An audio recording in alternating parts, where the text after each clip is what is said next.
নমস্কার বন্ধুরা, welcome back to my channel. আজকে শেয়ার করছি তালের রুটি।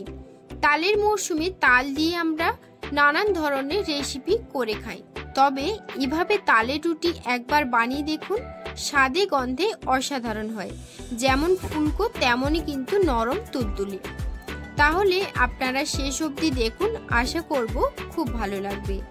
তো রেসিপি যদি ভালো লেগে থাকে অবশ্যই লাইক কমেন্ট শেয়ার করতে ভুলবেন না এবং পাশে থাকা বেল বাটনটি প্রেস করতে একদমই ভুলবেন না। তাহলে চলুন রেসিপিটা শুরু করি। তালের রুটি বানাবার জন্য এখানে আমি 2 কাপের মতন তালের পাল্প নিয়েছি। আপনারা নিজেদের পরিমাণ অনুযায়ী কম বেশি করে তালের পাল্প। এবার আমি তালের পাল্পের মধ্যে সামান্য লবণ আর দিয়ে দিচ্ছি 1 কাপের মতন ময়দা। ময়দাটা কিন্তু এখানে একেবারেই দিয়ে দিবেন না, তাহলে কিন্তু শক্ত ভাব হয়ে যাবে, তখন রুটিগুলো ফুলবে না আর খেতেও কিন্তু ভালো লাগবে না, আর একদম শক্ত ভাব থাকবে। তাই ময়দাটা অল্প অল্প করে দিয়ে খুব ভালো করে আমি যেভাবে মেশাচ্ছি ঠিক এইভাবে ভালো করে একদম মিশিয়ে নিতে হবে। মেশানো হয়ে গেলে অল্প অল্প ময়দা দিয়ে খুব ভালো করে একটা ডো বানিয়ে নিতে হবে। মানে রুটি বেলার জন্য কিংবা লুচি বেলার জন্য যেভাবে আমরা ডো বানাই ঠিক সেইভাবে অল্প অল্প ময়দা দিয়ে খুব ভালো করে মেখে নিতে হবে। তো দেখুন আমি ঠিক সেইভাবেই ময়দাটাকে মেখে একটা ডো বানিয়ে নেব। তো এই যে দেখুন ডোটাকে ভালো করে মাখানো হয়ে গেছে। এখন আমি 10 মিনিটের জন্য ঢাকা দিয়ে রেখে দেব।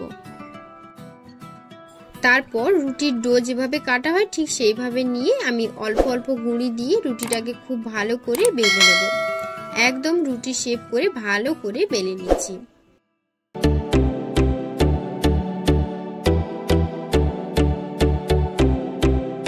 তো এই যে একটা কিন্তু আবার বেলা হয়ে গেছে। এখন একটা পাত্রে রেখে আরো একটা রুটি আপনাদের বেলে দেখাচ্ছি।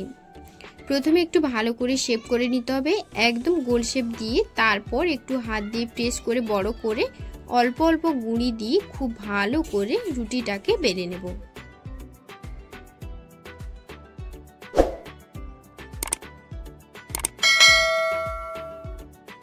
তো আরো একটাও কিন্তু আমার বেলা হয়ে গেছে, তার সাথে আমি সবগুলো বেলে নিয়েছি। এবার রুটিগুলো ভাজার জন্য একটা তাওয়া বসিয়ে তার মধ্যে আমি রুটিটাকে দিয়ে দেব। তার আগে রুটিটা দেওয়ার আগে প্যানটাকে কিন্তু খুব ভালো করে গরম করে নিতে হবে।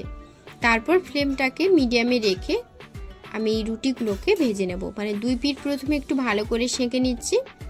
তো দেখুন 1 পিঠ আমি 2 মিনিটের মতন রেখেছিলাম, তারপর 1 পিঠ উল্টে আরো 2 মিনিটের মতন রেখে রুটিটাকে খুব ভালো করে সেঁকে নিচ্ছি। তো এই যে দেখুন রুটির 2 পিঠ খুব ভালো করে ভেজে নিয়েছি। এবার এই রুটিটাকে আমি সেঁকে নেব। তার জন্য একটা জালির মধ্যে রুটিটাকে দিয়ে গ্যাসের ওপর বসিয়ে দিয়েছি। এই যে দেখুন রুটিগুলো কত সুন্দর ফুলেছে। এইভাবে কিন্তু সব রুটিগুলো আমি একইভাবে ভেজে নেব, আর প্রত্যেকটা রুটি কিন্তু এইভাবে ফুলবে, কারণ আমি কিন্তু তালের পাল্পের সঙ্গে রুটির মানে ময়দাটা দিয়ে যেহেতু আমি ভালো করে ফেটিয়ে নিয়ে তারপর আমি রুটিটাকে মেখেছি, সেই জন্য কিন্তু প্রত্যেকটা লুচি ভালোভাবে ফুলবে। আপনারা এই স্টেপটা কিন্তু অবশ্যই ফলো করবেন। ভাজা হয়ে গেলে একটা পাত্রে রেখে দিয়ে একইভাবে আরও একটা রুটি ভেজে আপনাদের দেখাচ্ছি।